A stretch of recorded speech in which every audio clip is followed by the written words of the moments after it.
House Speaker Kevin McCarthy announcing a new plan to raise the debt ceiling by $1.5 trillion, cutting $4.5 trillion in spending over the next 10 years. And let's bring in a member of the House Appropriations and Rules Committees for reaction, Pennsylvania Congressman Guy Reschenthaler. Congressman, thanks for joining us. Okay, so Guy.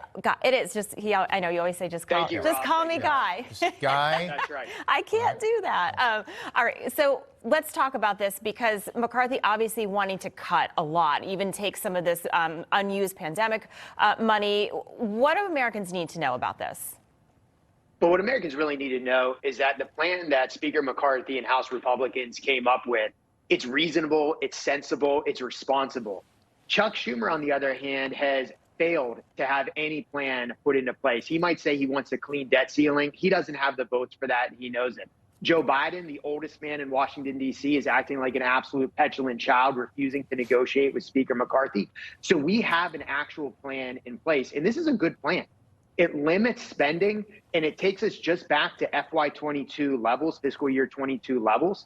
It makes sure that we save taxpayers money, and it also makes sure that we grow the economy with pro-energy policies and the REINS Act, which is going to rein in the uncontrollable federal bureaucracy and require congressional approval for anything that is over $100 million that a rogue government agency puts forward. It's going to really help to restore Congress's rightful place, how the framers wanted Congress to be, and it's going to control spending. So I think it's a good plan. I think that we're going to be able to pass this. Yeah. And then the onus is on Chuck Schumer to either run this or come up with his own plan. Okay, the onus will be Guy, on Joe Biden. let me just jump in because we're tight.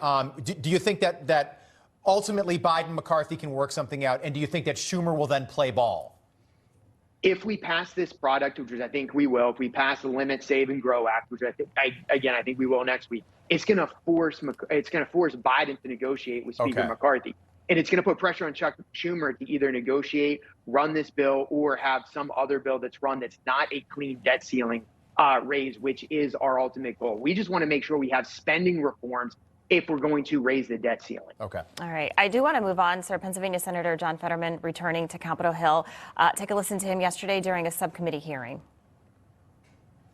I call to this hearing of the U.S. Senate Subcommittee on Food and Nutrition, Specialty Crops, Organics, and Research to order.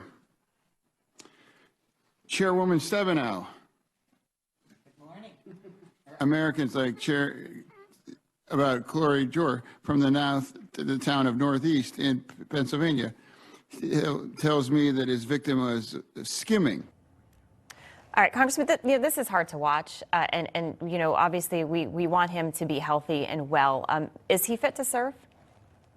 Well, this shows us a lot of things. Number one, it shows us that Democrats will put their radical agenda, their socialist big government agenda, ahead of everything else, above what's best for Senator Fetterman. Clearly, it's not the best thing that he's paraded around, put in public when he's in that condition. Democrats don't care because they need that vote. And they certainly didn't care when they had the choice to nominate Dr. Oz, who was the most articulate candidate. I think he was the future of the Republican Party. They had the choice. He would have been a much better choice for Pennsylvania. But what really scares me about Senator Fetterman is not his current condition. I hope he gets better. What scares me is his far left radical position. This is a guy that campaigned on releasing 1/3 of all inmates in Pennsylvania state prison.